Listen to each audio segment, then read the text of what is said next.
Hello friends, நம்ம வீட்டு இட்லியே வந்து கடை மாதிரி சாஃப்டாக வரணும்னா என்ன பண்ணணும்னா, நான் ஒரு இந்த கிளாஸ் தான் நான் யூஸ் பண்ணுறேன். அதில் 5 டம்ளர் இட்லி ரைஸ் எடுத்து நல்லா வாஷ் பண்ணி, கிளியர் வாட்டர் வர வரைக்கும் வாஷ் பண்ணி நான் ஊற வச்சுருக்கேங்க.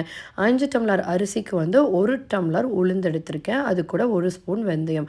அது 2யும் சேர்த்து நல்லா வாஷ் பண்ணிவிட்டு அதையும் கழுவி ஊற வச்சுருக்கேன்.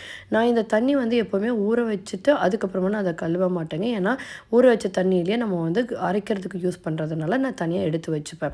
அதனால் நம்ம எப்போவுமே ஊற வைக்கிறதுக்கு முன்னாடி நல்லா கழுவிக்கலாம். அதுக்கப்புறம் அந்த தண்ணியை நம்ம யூஸ் பண்ணிக்கலாம். அதே மாதிரி ஐஸ் க்யூப்ஸும் நான் வந்து ரெடி பண்ணி வச்சுட்டேன். ஐஸ் க்யூப்ஸ் வந்து நீங்கள் போட்டிங்க அப்படின்னா நல்லாவே வருங்க. நல்லா சாஃப்டாக நல்லா மேலே மேலே வரும். நல்லா எலும்பி எலும்பி வரும். அது ரொம்ப யூஸ்ஃபுல்லாக இருக்கும்.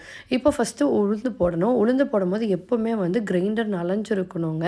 இல்லைன்னா போடும்போது ட்ரை ஆயிரும். கிரைண்டர் கொஞ்சம் நனைஞ்சிருந்துச்சுன்னா கொஞ்சம் நல்லா அது வந்து ஒட்டாமல் நல்லா அரைப்படும் போது இந்த சைடில் ஓரமாக இருக்கிறதெல்லாம் எடுத்து விட்டுட்டு தண்ணி வந்து எடுத்தோடனே ஊற்றிடக்கூடாது. நல்லா பக்குவமாக பார்த்து கொஞ்சம் கொஞ்சமாக 3 ஸ்பூன் 4 ஸ்பூன் போடணும். எப்போ நீங்கள் உளுந்து எடுக்கணும்னா இப்படி கையில் எடுத்து விட்டிங்கன்னா அது அப்படியே விழுகணும். அதுதான் உளுந்தோட பதம். அப்படி இருந்துச்சுன்னா போதும். எடுத்துட்டு நல்லா வந்து நீங்கள் அரிசியும் ஆட்டிடலாம். அரிசியும் உளுந்தும் ஆட்டி முடிச்சதுக்கப்புறம் ஒரு பாத்திரத்தில் நல்லா மிக்ஸ் பண்ணி வச்சுக்கோங்க. எப்போவுமே பாத்திரத்துக்கு மேலே இடம் இருக்கணும். வலிய ஊற்றக்கூடாது. அப்போ தான் நல்லா எலும்பி வரும்.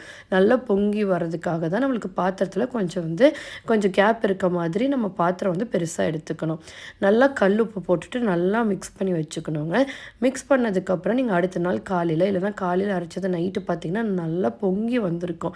பொங்கி வந்ததுக்கப்புறம் ஒரு கரண்டியை போட்டு நல்லா மிக்ஸ் பண்ணிக்கோங்க. அப்போவுமே இது என் வீட்டுக்கார் சொல்லி கொடுத்த ஐடியா.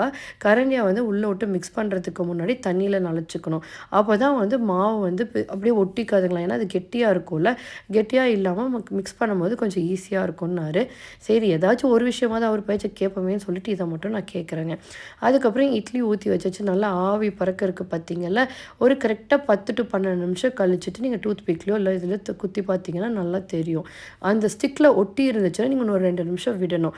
ஒட்டாமல் அப்படியே சூப்பராக க்ளீனாக இருந்துச்சுன்னா இட்லி செம சாஃப்டாக வருங்க. இதுக்கு தக்காளி சட்னியோ மட்டன் குழம்போ என்ன வேணாலும் வச்சு சாப்பிட்லாம். ரொம்ப சூப்பராக இருக்கும். நீங்களும் இதை ட்ரை பண்ணி பாருங்கள். Thank you friends.